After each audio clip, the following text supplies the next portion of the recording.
Hi everyone, Sanjeev here. Today I've got a very special guest who not only loves to travel with her husband and three young kids, but also has completely pay off their Melbourne home mortgage. Yes, they are debt free. So in case you're looking to pay off your mortgage sooner while still love enjoying life, definitely tune into this episode as our guest is going to share all her nuggets. So let's get into this episode. Welcome, Despina. How are you? Hello, Sanjeev. Hello to all your listeners. Thank you so much for having me today. Nah, so awesome to have you, Despina. Um, you have an amazing story, and you know what? You have done so well. So first of all, congratulations on being debt free and still you travel, enjoy life. So actually, even I'm curious to learn all about your story and how you managed to do that. So should we start with how bit of your background, where your journey started, what you do? Yes, I'd love to. Thank you. So, I guess my journey started when we migrated here from Greece when I was 9 years old. And I think that played a big role in how I work and how I go about my daily life and my business. When I think about being with my parents who I've watched build themselves from the ground up. So they've come to Australia for a better life, leaving their family, all the life that they've known, from where their heart belongs, to come to make new roots for themselves in Australia for their children. So being around hard work has been from as long as I can remember through my parents. So for me in my journey, I knew that if I wanted to pursue my love for travel and see the world, I had to do that myself. I knew that that wasn't going to be a hand me down opportunity. I never went on holidays with my parents because we had other survival priorities. And it's not to say that we still had a very rich childhood filled with love and doing all the things, but travel wasn't really on the agenda. That wasn't part of our DNA. So my curiosity about the world started really young, and I knew if I wanted to do that big trip overseas, it was going to have to be on me. So I was one of these children. I counted down till I was 14 and 9 months to get my first job. So I knew that that was my first opportunity to get some money and start saving. So that's where it began, and that. So when I was 22 years old was the first time I did I literally bought myself a round trip ticket around the world and Europe and the States, and had a wonderful time.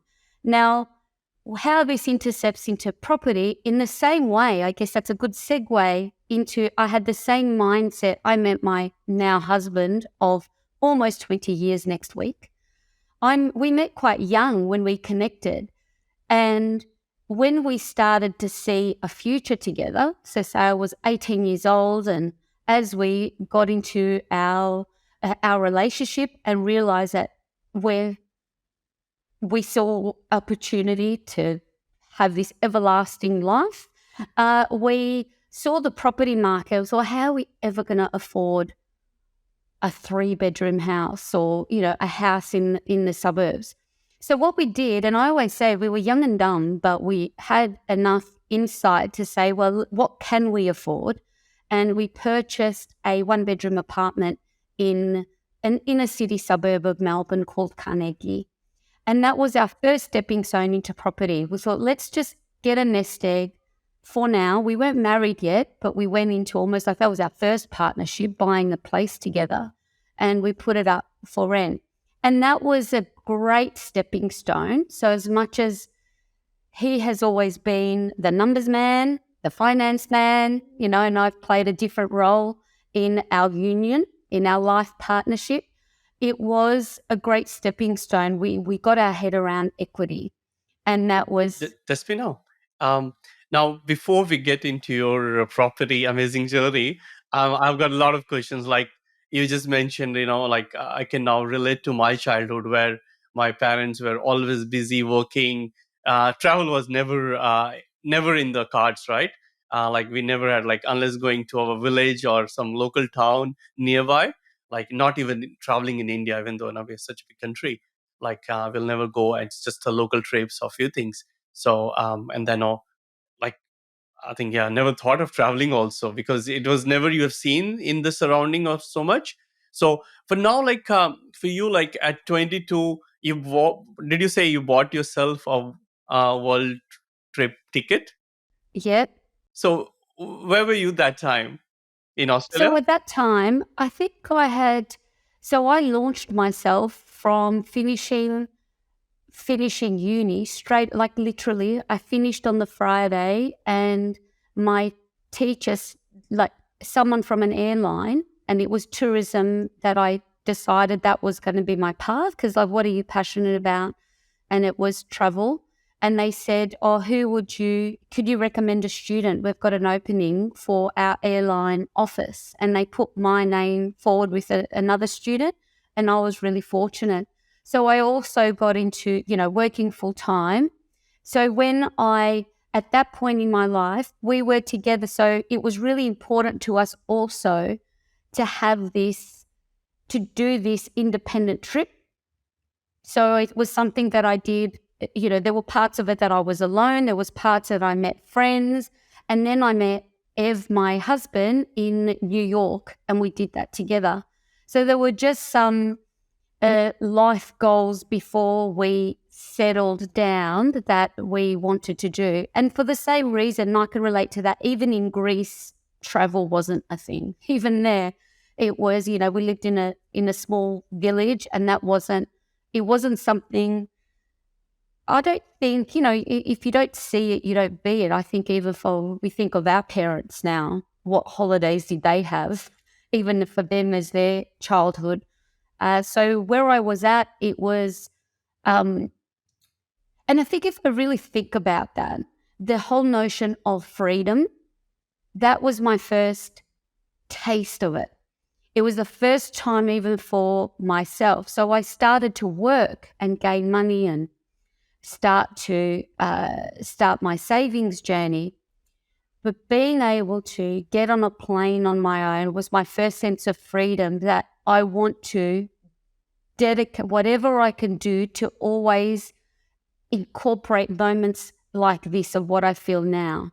And But what was the your parents' reaction that time? Like that you're going overseas and traveling. I feel like Greece are like a similar culture, maybe with conservative family, right?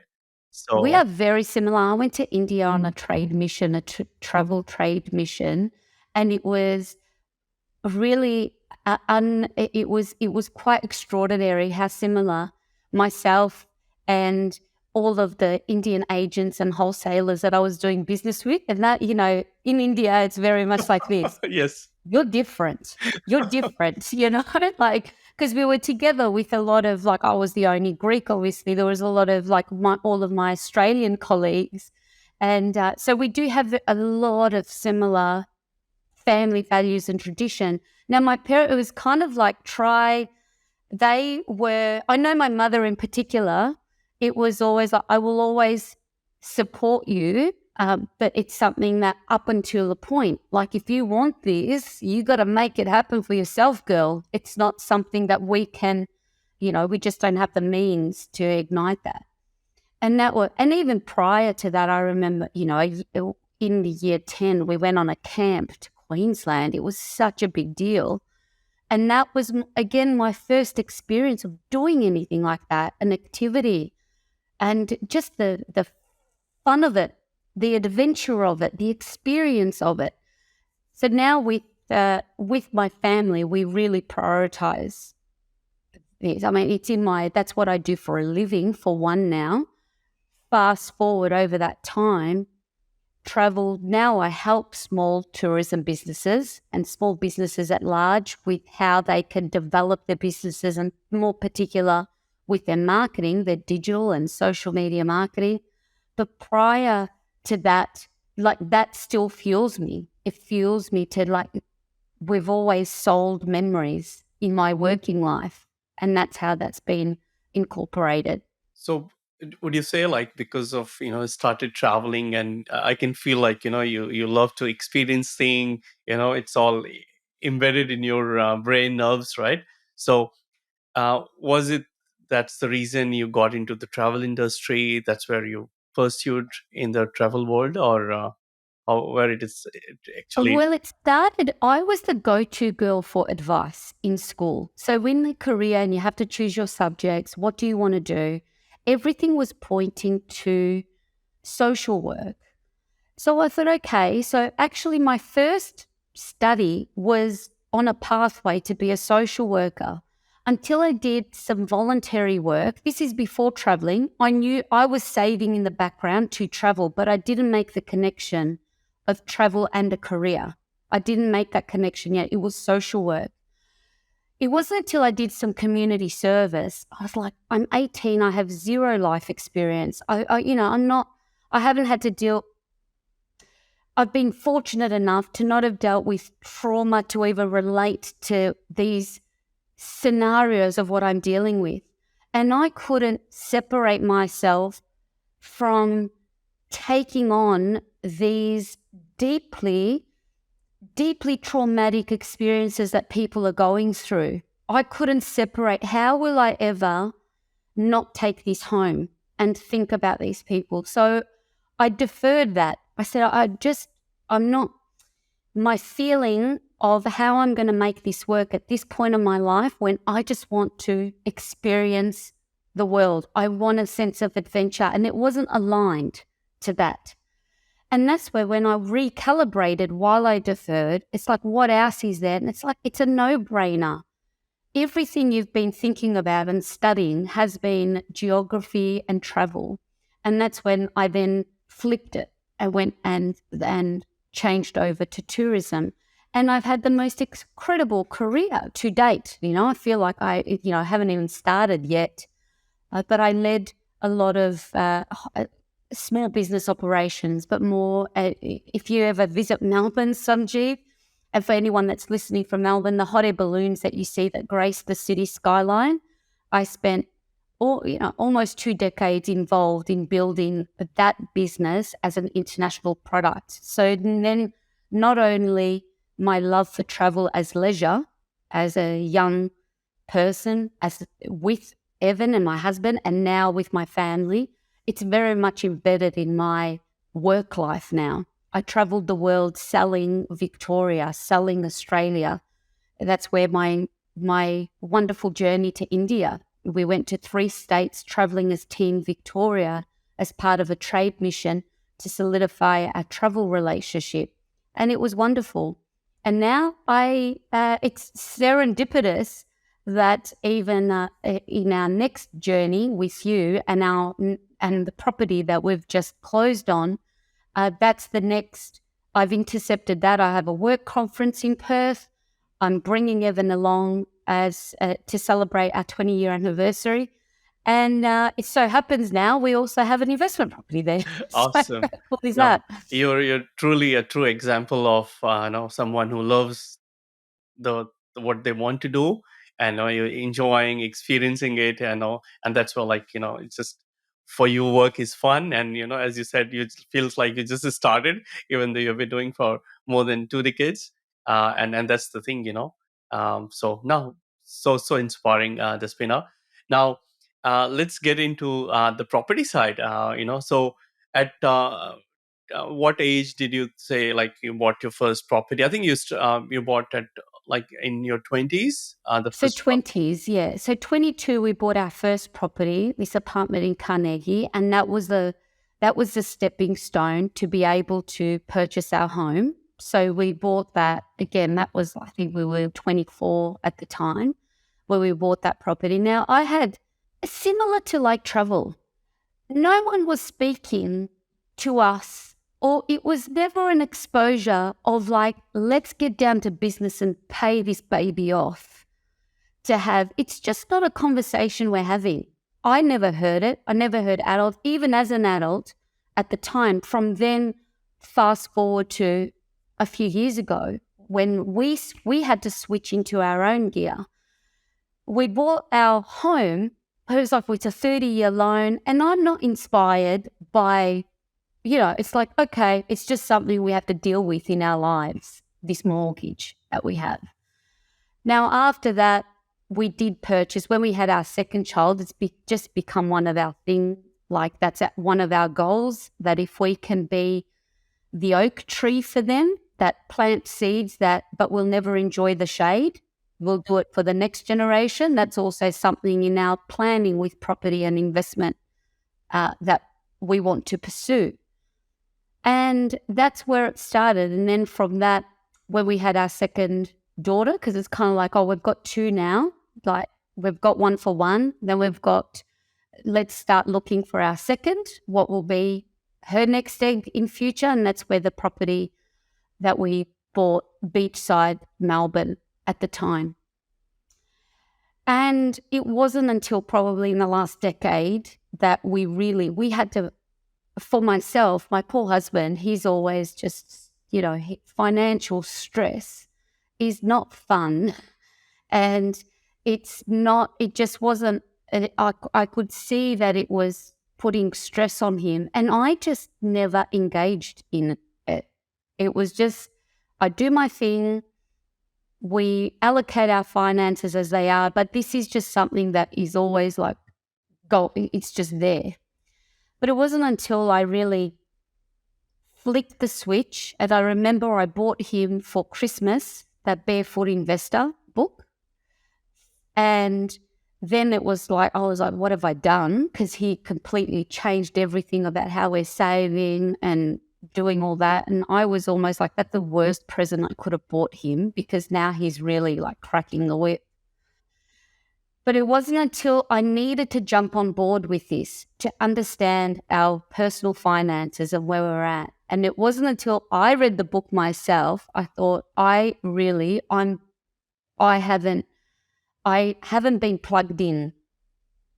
So to really have a partnership together in this, until I plugged in, and you probably gathered, I'm very goals orientated and driven. And when I saw this challenge put in front of me, I knew I had to step up. And just like getting my job 9 months and saving money to do the overseas trip. So, Despina, what in the book changed your perception, the whole act of actions and everything?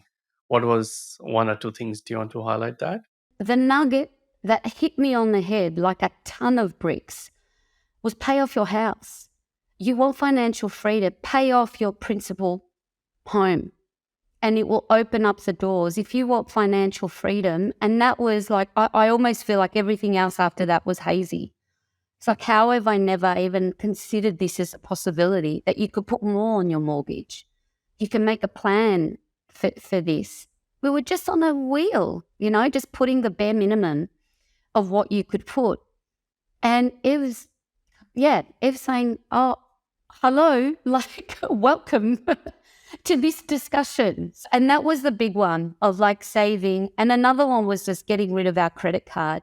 We've traveled now over the last 6 years, owing not a cent after we come back from a holiday.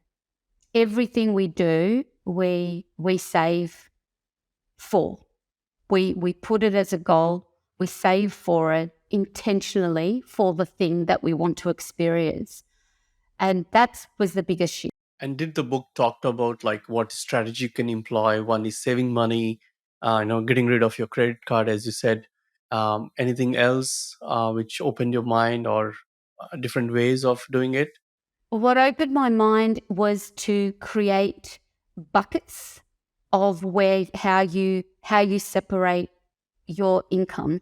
So you get your money in, and then so now we have for school fees, for example.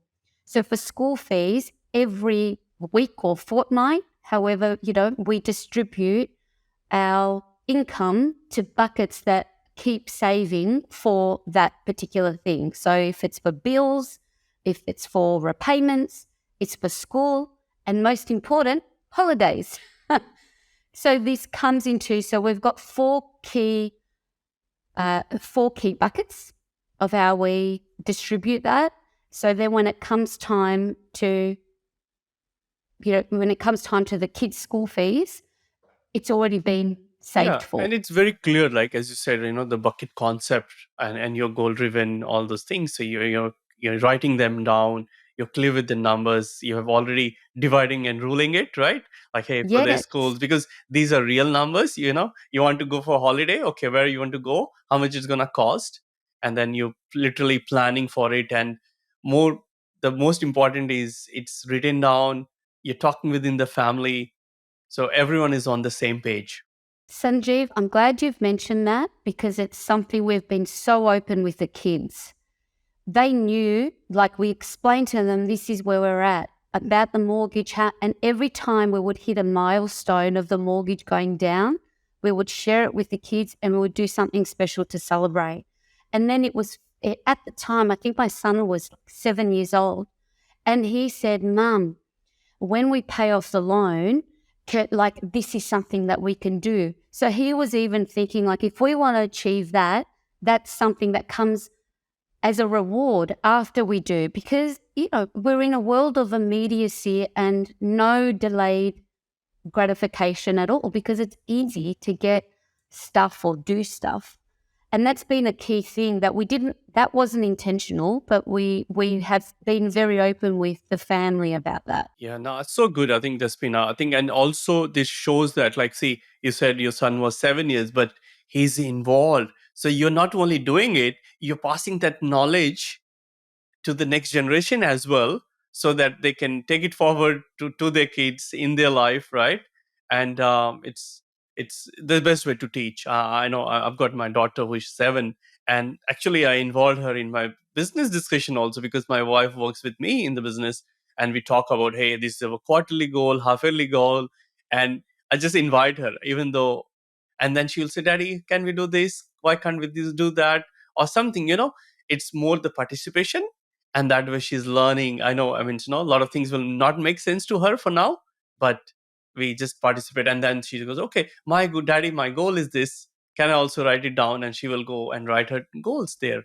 And So wonderful. So, so good. so I think best way to, we are just sharing and making them involved, which is, and they feel like so empowered, that as a family, that okay, I'm part of it, right? And that's what your son feels like. Okay, now let's celebrate. We have done it as a family, even though you and your husbands are working, even is working for it, saving the It money. was. So Yes. Oh, we actually celebrated. We booked a beautiful restaurant in Melbourne specifically to celebrate when we did pay it off, because there's sacrifice with it. I think that's the gold nugget.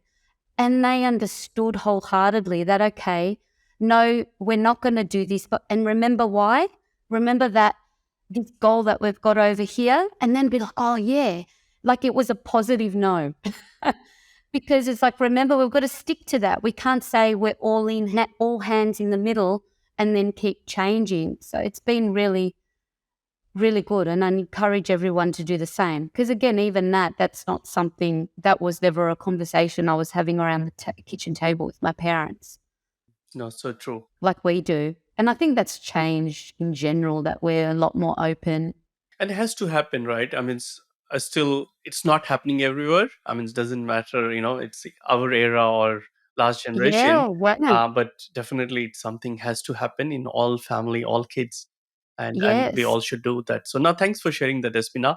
Now tell me yes. about, so the first property you bought was the apartment you bought it, um, where when you were 22, and then when was that next property you guys bought it? So 22, then 24 bought our home. And then we were probably in our late 20s, early 30s when we bought our third property. And then I mean, much to like the kids, even for ourselves, I never remember having this conversation at school. It's up to us. It's not until we were like, he studied, I mean, he's got a genuine interest and he studied banking and finance. But even for that, it wasn't something that, we weren't raised by property investors. Both our parents, they had their home. My in-laws had an investment property. But that's where we were at until more recently. And For how much you bought your first property in the So this one bedroom apartment in Carnegie, we had bought that for 135,000, and we sold it for close to 300 when by the time we sold it, because it was, the growth was not great. And at the time, I could see Ev was really onto it. Every corner block was knockdowns and building brand new apartment blocks. So it was like, why would you come and rent? So the rent turnover was, we were always looking for new tenants, and it just started to become more of a, more of a liability then? liability than an asset. So we thought, well, when you see so much construction going on, let's get out while there's still some value in here. And that was the first property we sold as well. No, that's good. And it's like, you bought it for 135, did you say, right? Yeah. And how many years it took to So sell it it? would have been a good, maybe 15 years after. It would be, closer, maybe more, between 15 and 20 years of having that. And then you bought your first home, like, sorry, another property, which was a house when you're 24. So how much, So that was our home now, our current okay, where home. you live, and how much you bought that house for? So we bought that for 285 was how we, so it's southeastern suburbs, which have exploded now. But we found just through life and, we have 3 children, that like the mortgage on that was way more than what we bought it for. And that was when that, that penny dropped and click on that we have to, like, this is, how can this be that it's gone up? And I guess that's when, my poor husband, when he would go, okay, let's do a financial health check, it was like a sedative for me. It would put me to sleep. I had no interest, which now I look back, I needed, just like anything, you need to have your own skin in the game and your own desire to make a change to that. And numbers don't lie. So I think, let's face it, they're real numbers, right? So now what do you want to do with them?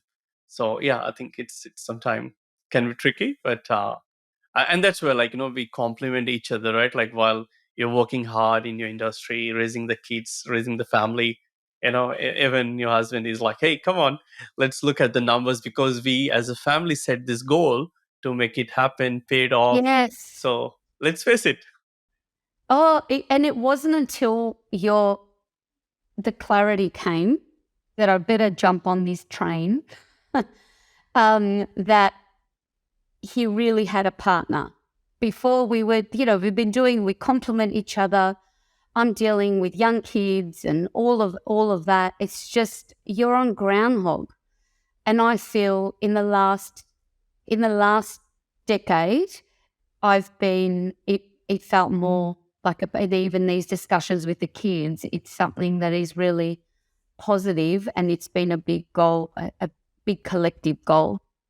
How much was the total debt in between? As you said, you have taken out some equities as the price went up. So would you say, Oh, I double. the, Like, it was yeah? double. I mean, not in the 500s, but it was certainly up there in the 400,000 range. And you just can't. And I know now, later in life, for something that I value, and I had it even before financial freedom come into play.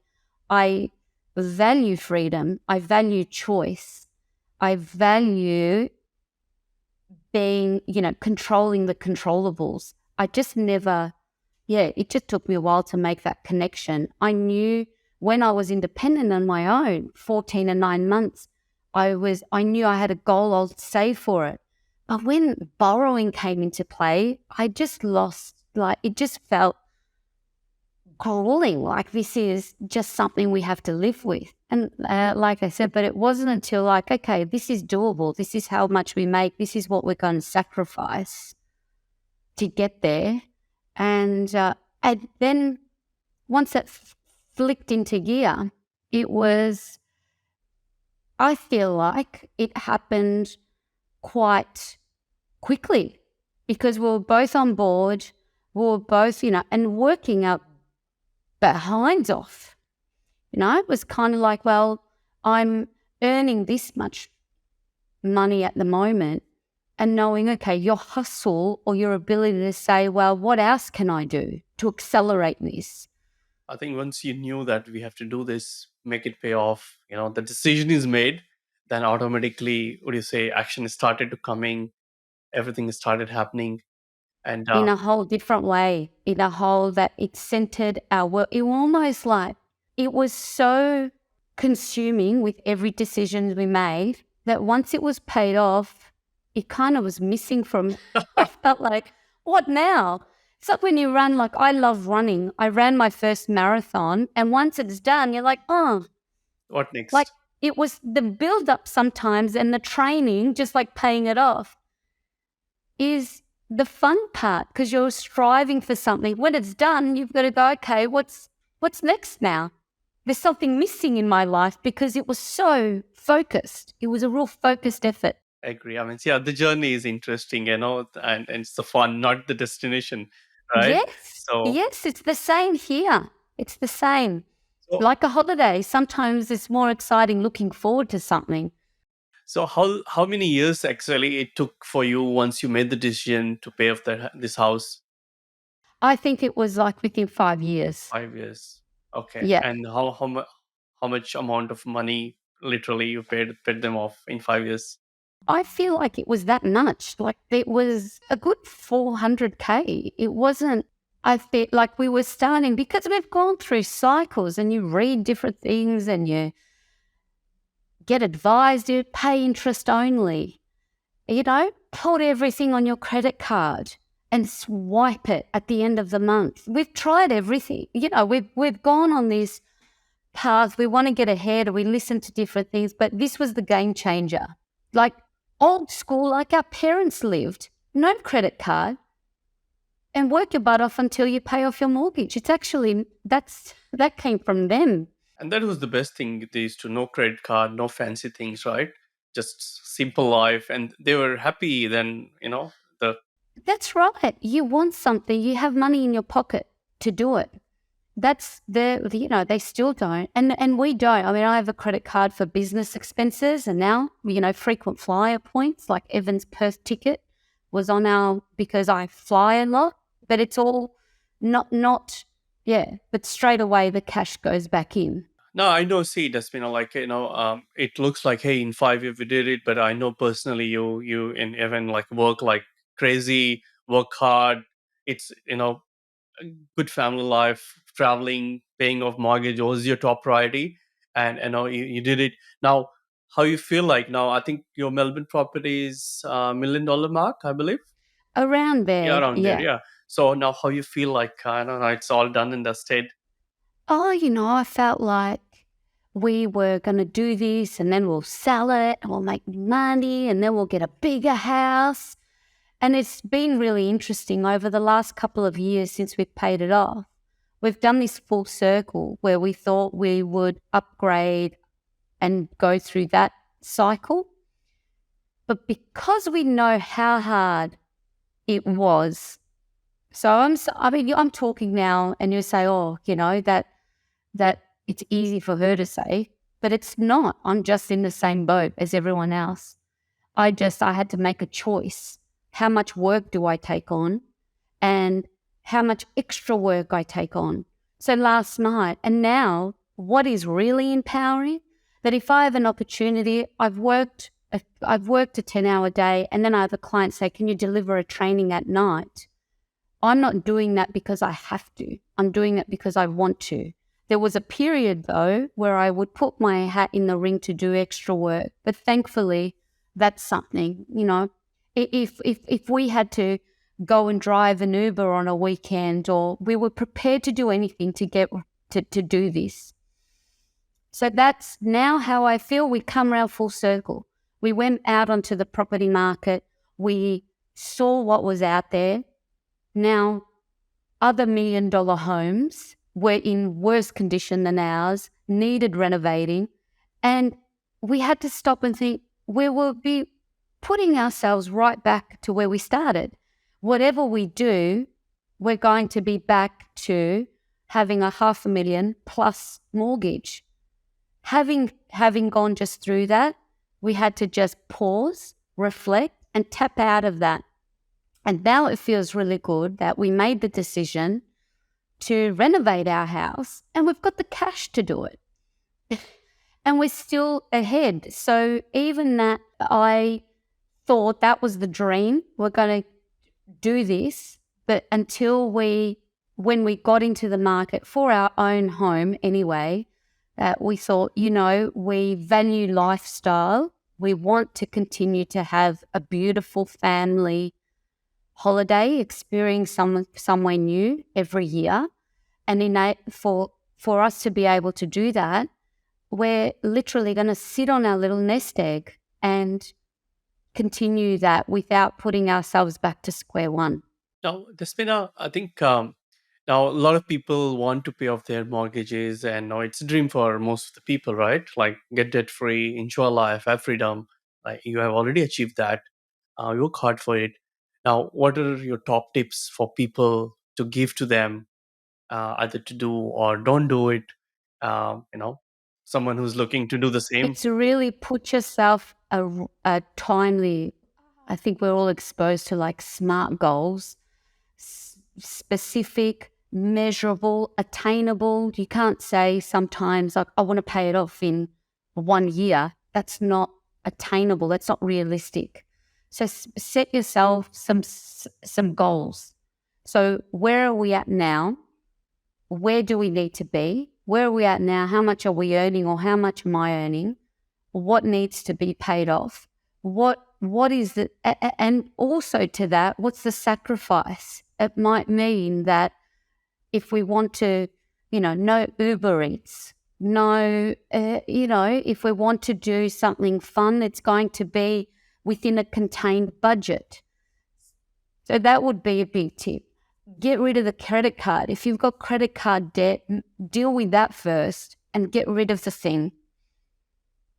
Start to operate in cash where you can. But I know for some people, it was the same for us. To eliminate the credit card, we had to work towards that. In the same way then, that was the first step to paying off, and then move towards the mortgage. And be really keep in tune with it and celebrate the milestones. I think that's something that we did, chunk it down, because it can be overwhelming. When you may have heard, if you visualize the top of the stairs, it can get overwhelming, but just create what's the first step in this process? So I know we celebrated the first 10K that was wiped off. Then from the 10K, the next milestone was like when it gets to 350, when it gets to 200. And it was really great to celebrate those milestones too when you go down this path. And know, what will this be? And start to think, when you start to think what you earn and not having this monkey on your back. And what was really exciting for me and what I loathed in the end was interest. When I could see from the beginning how much we were paying for air, that's how I would translate it in my head. And it annoyed me. It annoyed me that we were paying for something for the privilege. Obviously you're paying, there is a role of that interest pays. But I hear all this talk now and I go, oh my God, that would blow my brain if I could see this go back up. And that gave me great joy to see the interest amount going down. And also understanding that's what, I guess, the banks and, that's they don't want the mortgages paid off. No, exactly. I mean, that's the business, right? But no, it makes sense. I think pretty much what you're saying is just literally know what you want to do, by when you want to pay it off, and then chunk into a smaller one. Plan, and of course, Plan.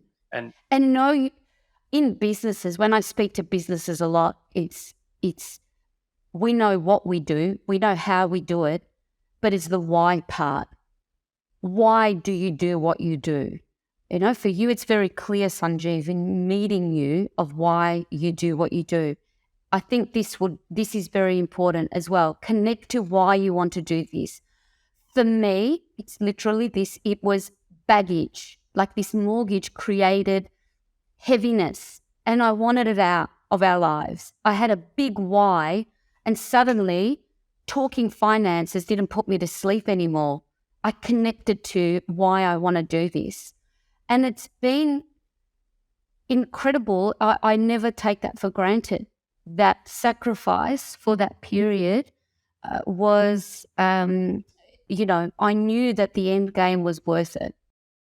So good. I think, can I agree? I think, yeah, knowing your why and getting emotionally connected to it Yes, is the game, right? For anything you do, like not yes. only paying off mortgage, but For business, anything, anything. for anything. To run a 42-kilometer marathon, you can't just wake up one day and go, I'm going to run because that's something that's always been on my wish list and that's what I want to do. It was a good 6 months incremental. Get to running 5 kilometers first. Then in the next month, you've got to build your capacity to run 10. I see the same. I never thought about that before, actually. I'm just putting those two things together. It's very much a very similar, only one's in kilometers and one's in dollars. True. No, I agree with you, Despina. Now, after this one, like, you paid off. It is what happened? You bought another investment property? Well, first I went through a bit of a funk of like, what now? We've paid it off. We're not going to get a new house. But then we did flick the switch to property investment and setting ourselves up for future. And meeting Amit, who I know you've had a guest on your guest, and you work very well together. And then through Amit meeting yourself, that was the other. When the student is ready, the teacher present themselves. We never something else that was laying dormant like a sleeping giant is our super. We never thought about what that's doing. We never thought about how much fees we're paying towards it. And I remember our previous accountant saying you should buy properties through your super. And I was like, okay, how would you even do that? It just seemed like something really hard. And since that journey now, that's our next thing. And we're treating it like a family business. There's something else that the kids are involved in. We've got our head around it. And now it was very exciting that we bought our first property as part of our retirement or future plan. And now we're really excited to go down that path. Now it's not as, I guess it's a journey that I'm finding it really great to do with the family too, bringing them on board with this as well. Yeah, I think. So even though it's our first super, it's our third. But then you're going aggressive also. Like now, I know. After Oh, this one, we're gonna buy another property, and yeah, then most likely on your family structure and all the stuff. So what is yes. it? Where it all started now? Where this whole mindset of investing kicked in. Well, my husband's always had a great interest, and he was looking into. He started to educate himself on looking beyond the Victorian borders. However, the confidence to do something like that. So he was actually, even prior to us meeting, he was looking at different things and master classes and groups and advisors, but it just didn't gel. I didn't. So we kept putting it off. And this is even while we were paying off our mortgage. It was kind of like, I just don't think we're thinking right about how we're doing it, but we need a strategy the next one we buy. And then it led to, through Amit, his wonderful referral to you. And it almost seems a little bit surreal. The way you presented this to us, it gave us confidence, and it makes sense. Like, you want to do something, anything, especially when it comes to investing, go find a trusted source that lives and breathes this, because we're not. You come talk to me about digital marketing or tourism. I wake up and I go to bed thinking and learning. And it is. I think it's a constant work in progress and it's a constant learning. But coming on to an expert like yourself, you're living and breathing this. I don't have the bandwidth to do that. And there's an element of trust there and confidence.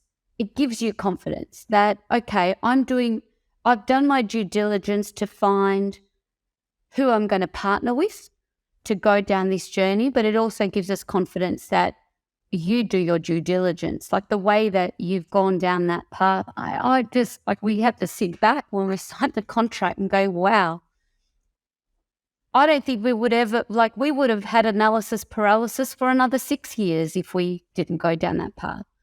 So now buying this property and keeping it separate from our personal goals it's all really clear and all quite simple.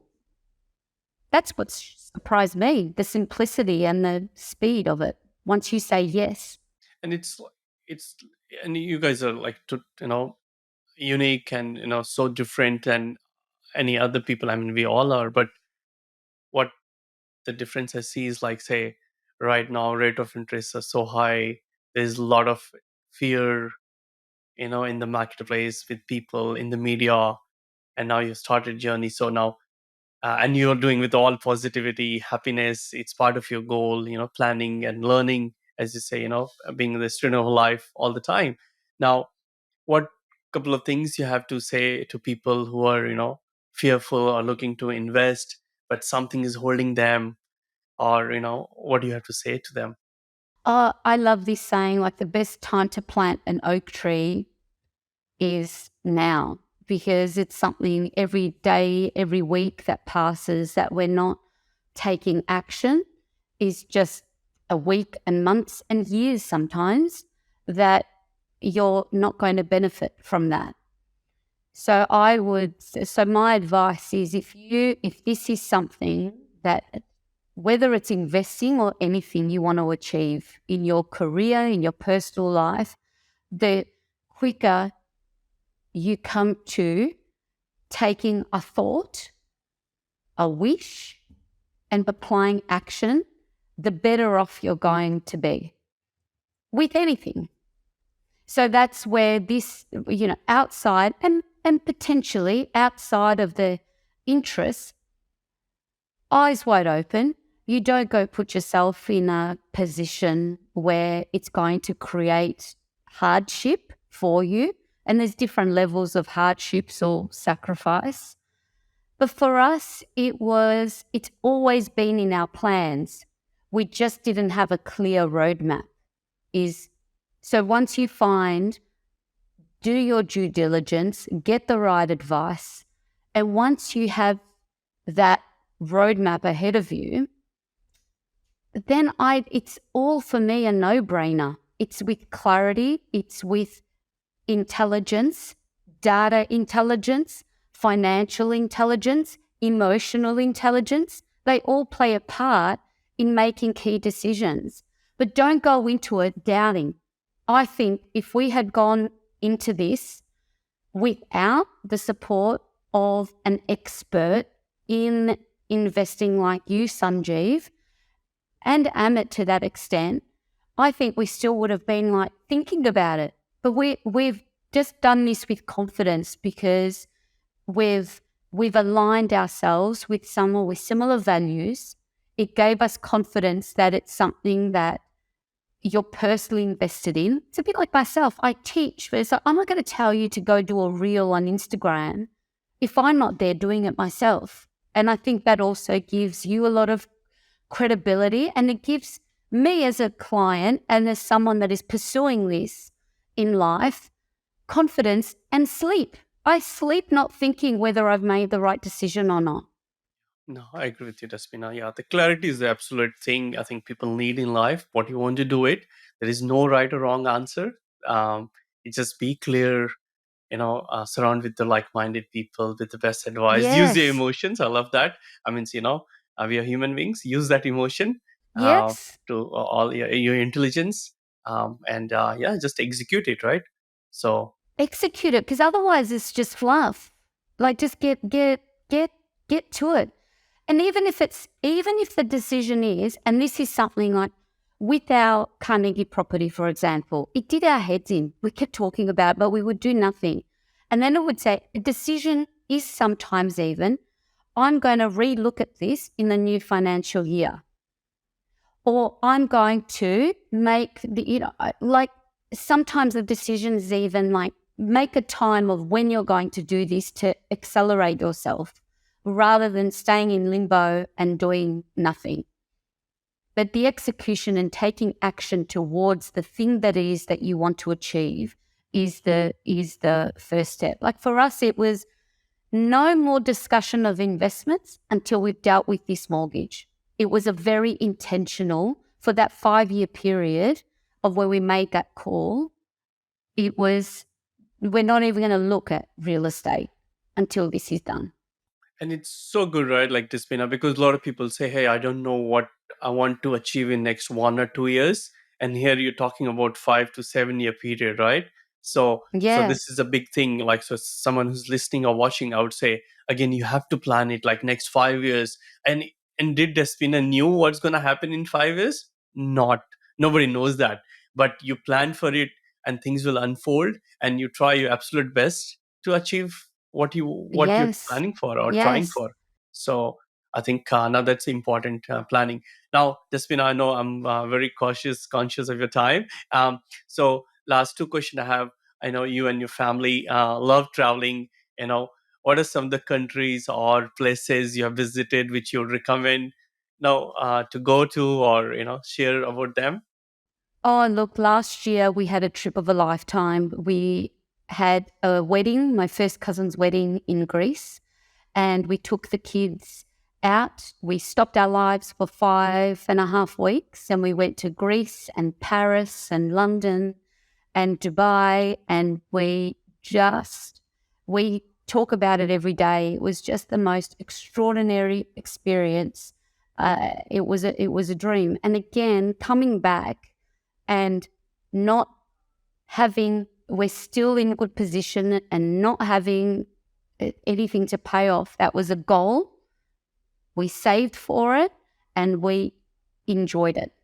And now the next goal or the next holiday, we're thinking somewhere tropical, some island. We did the whole Europe extravaganza. It was wonderful. It was a feast to the eyes, and I probably came back, with 8 kilos heavier because we just ate and indulged, and it was great. But I think the next holiday for us this year is going to involve like beach and tropical and just chillaxing and reading books and just a one destination and connection with each other.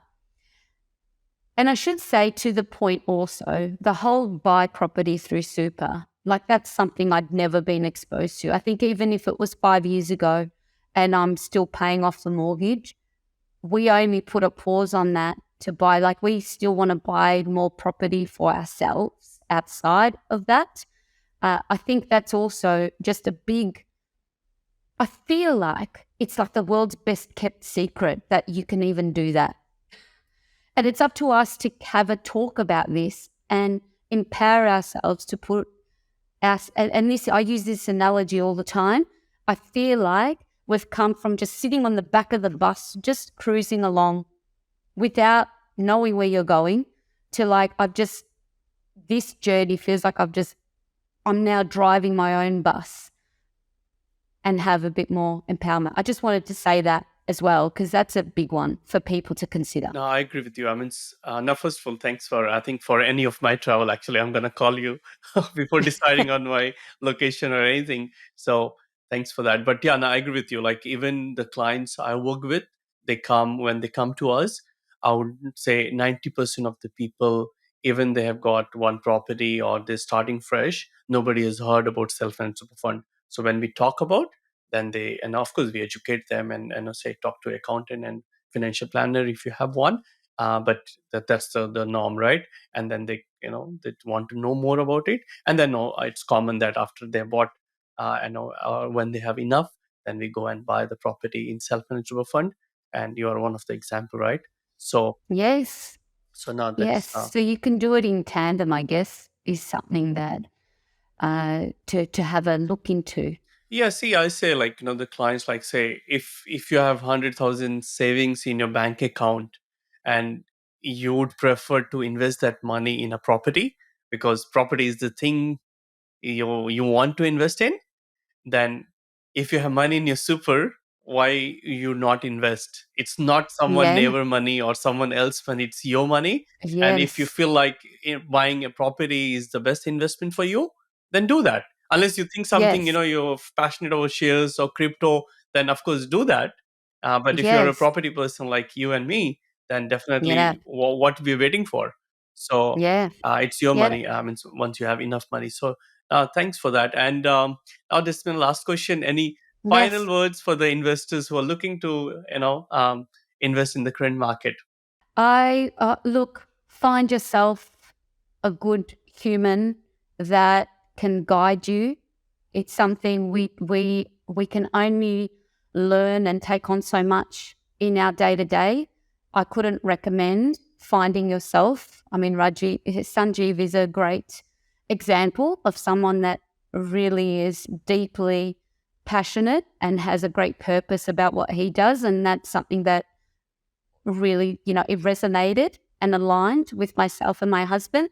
So I would definitely, finding yourself a Sanjeev or reaching out to Sanjeev, it's the difference that made a difference for us to accelerate us. So you can go in the left lane and just cruise, or you can accelerate yourself and align like we did. Also, just get in charge of your life when it comes to your finances. And now I'm very much a here and now person, but now coming into my 40s, my children are growing. I'm, flicking the switch to what's the next chapter for us and what legacy do we want to leave for them. Now, benefit of hindsight, I wish that future focus, if there's something I could tell my younger self, would be that. So for the younger listeners too, I think this is something we have to have more conversations with our younger. But it's never too, the best time to start is now. So I would say, if you're listening to this and listening to the stories of your clients, take something away that you're going to do. Don't be a passive person ingesting this information but not doing something about it. And if it means just making the phone call to Sanjeev, that's something. No, I agree with you. I think, Despina. Now, thank you so much for sharing all your nuggets. I'm sure it will help a lot of the listeners. You have an amazing story, and once again, congratulations and well done, Despina, for all your success and taking action. And yeah, you have an awesome day. Thank you so much, Sanjeev. You too. Thank you for having me. Thank you so much for tuning in today.